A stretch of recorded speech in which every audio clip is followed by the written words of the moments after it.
নসিহত শুনিয়ে সারা বাংলাদেশে শান্তির বার্তা পৌঁছে দিয়ে ইনশাআল্লাহ আমরা প্রমাণ করব এই 15 বছর এদেশ ছিল জালেমের দিকে খেলা।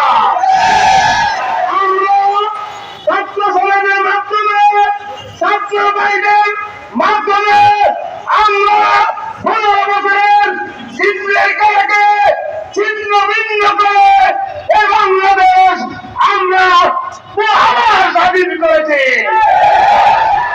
ইনশাআল্লাহ মুরব্বীদের কথা আপনারা সুন্দরভাবে শুনবেন, শুনে যেটা ফাইসলা হয় সেটা ফাইসলা মানবেন। ইনশাআল্লাহ আমাদের প্রোগ্রামে শহীদদের মাগফিরাতের জন্য দোয়া হবে, যারা আহত আছে তাদেরকে সুচিকিৎসার দাবি জানানো হবে এবং তাদের জন্য দোয়া